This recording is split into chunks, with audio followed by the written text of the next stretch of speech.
de fazer é quando a gente percebe que tem essa autenticidade, sabe? Do candidato, ele realmente nos mostrar ali quais são os pontos positivos, os pontos a melhorar, ele realmente ser autêntico. E aí, em contrapartida, a empresa também retorna dessa maneira, né? Então, quando ele for fazer as perguntas deles, a gente já está até mais disposto mesmo, né, a mostrar mesmo como que a empresa funciona, quais são os seus pontos positivos e de melhoria também. Então, acho que a autenticidade, tanto da parte da empresa quanto da parte do candidato, é fundamental, assim, é o que faz uma entrevista ter muita qualidade, assim, no final das contas. Mas aí eu queria trazer uma provocação aqui, então. Em relação a essa questão da autenticidade, né? Eu também acabou que eu não falei no início, participei de muitos processos seletivos como entrevistador, do ponto de vista mais técnico. E aí, vamos falar assim, então, a pessoa tem que ser autêntica. Aí chega uma pessoa e fala assim, nossa, eu trabalho só porque não dá para viver sem isso, por mim eu viveria viajando o mundo num iate. A pessoa pode estar sendo autêntica. Esse é o tipo de fala que vocês esperam como recrutadoras numa entrevista? Como que seria? Depende da cultura da empresa. Se a cultura da empresa for esse tipo de pessoa, esse perfil profissional, tudo bem. Eu acho que não tem bala de prata e não tem um manual de como se portar numa entrevista, um manual. Eu acho que você tem que ser autêntico e procurar pessoas e empresas que façam sentido com a sua cultura e seus valores. Talvez, para mim, um valor de uma pessoa que ela trabalha porque é isso mesmo, mas ela quer sonhar e viver num iate, e minha empresa se encaixa com o que ela está falando, e eu também tenho essa cultura aqui dentro, como gerente, por exemplo, tudo bem, essa vai ser a pessoa certa para minha vaga. Porque muitas das vezes as pessoas vendem muita bala de prata, do que você tem que fazer, faz isso, faz aquilo outro, mas no fim a realidade é diferente. Porque existem diferentes empresas, existem diferentes culturas, existem diferentes pessoas, diferentes processos seletivos. Acho que quanto mais autêntico você for, quanto mais você estudar sobre a empresa e quanto mais aderente o seu comportamento e a cultura é com a empresa, mais fit vai dar e melhor vai ser o seu desempenho no trabalho e mais feliz você vai ser. Desse perfil que você citou, possivelmente ele é um profissional que aceita cobranças que um profissional que está buscando um propósito no trabalho não aceita e ele também exige coisas da empresa que o outro profissional, que o outro perfil oposto não exige, né? Então, às vezes, a empresa não tem muito, não sei, propósito para oferecer nesse lado humano que o cara não está buscando. Então, ótimo para você, vocês se encontraram ali, entendeu? Seu desafio é outro, né, dentro dessa empresa. Exatamente. É o famoso match, né? Uhum. Eu acho que é muito importante a pessoa ir sentindo a empresa, assim, antes da entrevista, né? Então, provavelmente, ela já vai sentir se a empresa é mais aberta para esse tipo de coisa ou não. E também sentir o momento da entrevista, porque às vezes acontece muito da gente estar insistindo em alguns tipos de pergunta ou perguntando demais, então a gente quer que a pessoa aborde mais aquele tema, dê mais detalhes, ou então pode ser que a pessoa está há muito tempo falando de um mesmo tema, então ela tem que ter essas sacadas para sentir ali o que é interessante ela abordar mais, abordar menos, para ela também conseguir, né, fazer uma entrevista que ela sinta que foi boa. Sim, e eu acho, complementando agora essa questão, né, da sinceridade, ela também vai em relação às habilidades, né? Então, é muito comum o recrutador ele fazer uma série de perguntas, não porque ele espera que a pessoa saiba tudo. E tem gente que, às vezes, tem medo de dizer que não sabe, né? E existe muito mérito em dizer que não sabe. Até mesmo porque se você falar, não, sei lá, Kubernetes, nunca trabalhei não, mas eu sei mais ou menos como funciona. E o entrevistador quiser aprofundar nesse tema, você pode meter os pés pelas mãos porque você quis transparecer um conhecimento que no fundo você não tinha, né? Exatamente. E às vezes acontece da empresa estar com mais de uma vaga, isso também acontece bastante.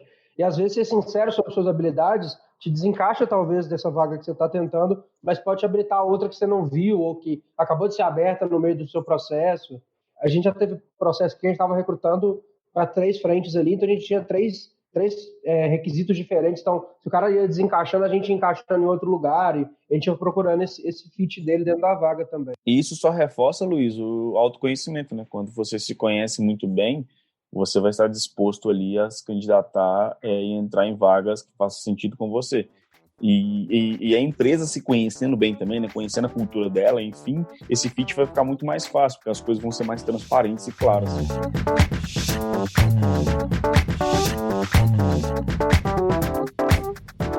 pouquinho de assunto, gente, é normal, principalmente com profissionais que estão há mais tempo no mercado, os recrutadores, entrevistadores quererem entender um pouquinho do histórico da pessoa, né?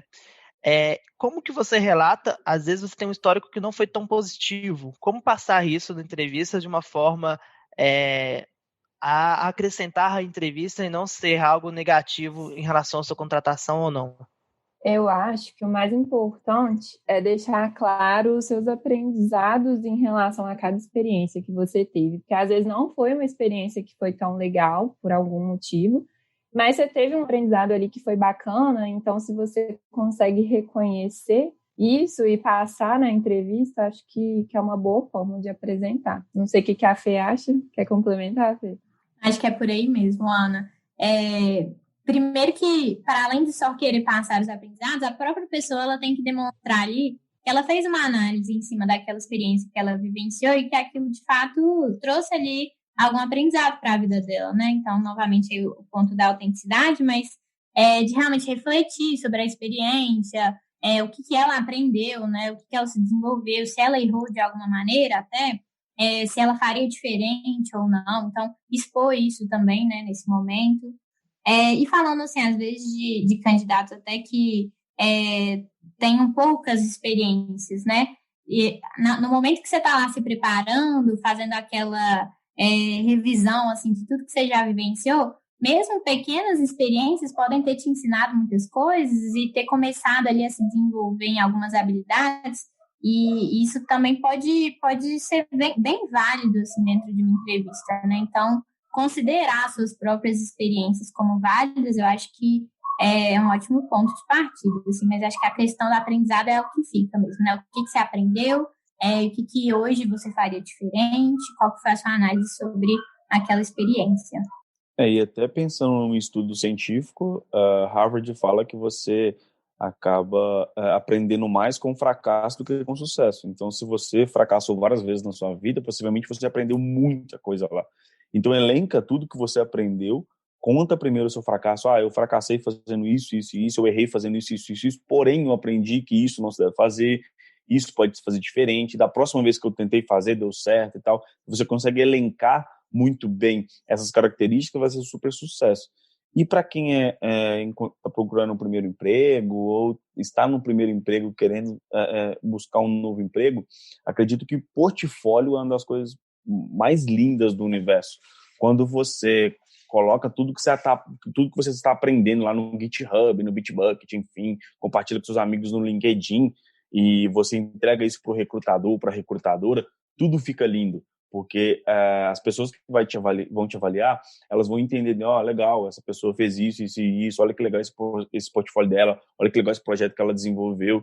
Então, tenta documentar e deixar tudo público, as coisas que você tem aprendido, principalmente em cursos que você faz, porque isso vai te ajudar bastante a encontrar uma nova oportunidade.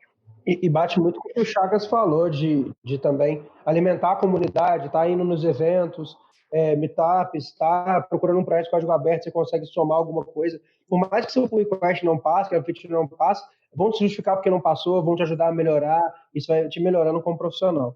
Exatamente. Inclusive, eu acho muito legal quando a gente consegue ali no meio da entrevista, às vezes você fala de um projeto que você fez e você consegue abrir ali na hora no seu GitHub e mostrar pra gente, sabe? Isso fica muito rico. Às vezes a gente consegue puxar muito mais coisa do que numa prova prática que você vai entregar o resultado pra gente. Então, é bem legal ter esses momentos, assim, durante a entrevista, que você pode explicar o seu projeto com as suas palavras, do seu jeito. É bem legal. E às vezes o profissional, aí não é o caso tanto de quem está no início da carreira, mas a maior parte dos projetos deles são projetos privados, né, para empresas ou até projetos confidenciais. Conversar, contar sobre o que era o projeto, sem ferir as cláusulas de confidencialidade, também é uma forma de você mostrar o seu case, sabe? A entrevista é um momento bom para isso. Então, falar, eu trabalhei para uma empresa do segmento tal, o sistema que fazia isso, tinha tantos usuários, os problemas deles eram esses, as soluções que foram postas foram isso, cresceu para isso. Então, contar de cases também é um portfólio, assim, acho muito rico, sabe? E às vezes, considerando esse tipo de projeto que você não pode ter uma página pública que você manda para alguém um link, a entrevista é uma oportunidade de você mostrar esse portfólio que é mais difícil de mostrar, né? Exatamente. E focando nas tecnologias e nos seus papéis de atuação naquilo, né? A gente lá implementou essa solução aqui, a gente colocou na AWS, e não só no produto, mas o que você usou para entregar aquele produto é muito importante, porque se você publicou alguma coisa lá na AWS, eu sei que tal caminho você sabe, então eu consigo aprofundar com você de alguma maneira ali e para ir sentindo o quanto você tem de conhecimento daquela técnica ou daquela tecnologia. E fugir do tradicional, né, Luiz? Daquele, eu domino JavaScript, eu trabalho há 5 anos, React eu domino e trabalho há 2. Então, isso não mostra que você sabe essa tecnologia. O que mostra que você sabe essa tecnologia é você contar a história por trás da tecnologia que você trabalha. Então, com JavaScript eu já construí isso, de nível de complexidade, o mais difícil que eu fiz foi esse, eu achei complexo por conta disso. Tudo é um storytelling, um processo seletivo. O seu currículo é copywriting e storytelling. Então, monte uma história legal para cada tecnologia que você trabalha ou domina, monte uma história legal para cada empresa que você passou e sempre seja sincero e conte os pontos positivos e negativos, porque isso conta muito ponto a favor de você no seu processo. Isso eu acho uma coisa muito importante para outra questão, que é como falar seus pontos positivos e negativos, que é fugir dos clichês, né? Que você comentou aí, fugir de eu sou perfeccionista. Sou ansioso. Esses pontos que a gente são muito batidos, né? Eles não dizem muito sobre você, entendeu? Tipo assim, eu acho que um dos pontos mais negativos, no meu caso, falando de mim, é que eu falo alto, e eu falo alto de verdade. Todos vocês já me conhecem pessoalmente, sabem que eu falo alto. Isso eu acho que é um ponto negativo mesmo, que eu atrapalho, às vezes, alguns ambientes, e sei lá, eu dou uma destoada de tom, e eu acho que é bom ser sincero sobre isso, porque, sei lá, não sei, uma empresa que tem muito silêncio, tem que ter silêncio. Ou eu vou ter que me calar, ou a empresa vai ter que entender que isso é um ponto negativo que, por mais que eu esteja tentando trabalhar, não é simples e não é fácil, entendeu? Sim. Achei que eram as piadas infames, Luiz. Não, as piadas infames eu consigo segurar, né? Eu falar alto que não dá, né? Falar alto, você me dá oi, eu respondo oi! Aí olha todo mundo assim, do lado assim. Eu falo, e só para completar essa questão de contar uma experiência, você também consegue avaliar só aspectos técnicos, mas de processo. Eu participei de um projeto, mas como a gente estava muito próximo da data, eu comecei a perceber que as dailies, elas estavam sendo feitas só por fazer, porque estava todo mundo focado muito mais no deadline, e aí você pode contar qual foi sua ação em relação a isso, ou a não ação, né? Então, realmente, isso enriquece muito. Mudando um pouco de tema novamente, gente, é muito comum, e acho até natural, né, a gente ficar nervoso no processo seletivo, porque, afinal de contas, a gente está sendo julgado ali, e é uma situação, às vezes, até de vulnerabilidade. Como que vocês acham que seria um processo para a gente, né, manter essa calma, conseguir falar bem? E se no meio da entrevista você perceber que você está muito nervoso, como você expor isso para o entrevistador? Qual que é as melhores práticas que vocês acham que tem para a gente conseguir se acalmar no momento de entrevista? Oi, Chagas, eu acho que, primeiramente, isso também é papel dos próprios entrevistadores, sabe? De fazer com que o ambiente fique ali confortável para a pessoa se sentir tranquila e, às vezes, até dizer isso mesmo, né? Olha, não precisa ficar nervoso nem tudo mais, é mais um bate-papo, uma conversa para a gente se conhecer. E porque, de fato, né? Mas, pensando assim do lado do candidato, às vezes até expor isso quebra um pouco do gelo, sabe? No início você perceber que você está nervoso ou nervosa, expor isso, né? Falando, nossa, eu tô um pouco nervosa, às vezes a voz fica até um pouco tremida e tudo mais. Às vezes já até dá uma dica ali para o entrevistador, né? Então, mostrar essa abertura para o candidato. Então, acho que começar por aí, né? Falando, né? Estou um pouco nervoso, e aí as pessoas elas podem te entender melhor e, às vezes, relevar isso mesmo, né? Porque é um momento diferenciado ali, né? Um momento de entrevista traz um pouco desse nervosismo, né? E eu acho que também você pode, às vezes você tá nervoso porque você tem uma vontade muito grande de entrar naquela empresa. Poxa, olha que legal, esse cara tem uma vontade tão grande de entrar que ele tá tenso, entendeu? Tudo bem que tem pessoas que ficam menos tensas e mais tensas, mas isso não é em si negativo você ficar nervoso. Claro que é bom procurar calma até para você poder pensar, analisar. Isso bate muito com o ponto que a Ana falou, que é de rever suas experiências, porque às vezes vem uma pergunta e você não sabe responder, aí isso gera um nervosismo. Então, se você estiver alinhado, se autoconhecendo, revisando suas experiências, tende a você ter menos nervosismo de de distanciamento de resposta. Tipo assim, aí não respondi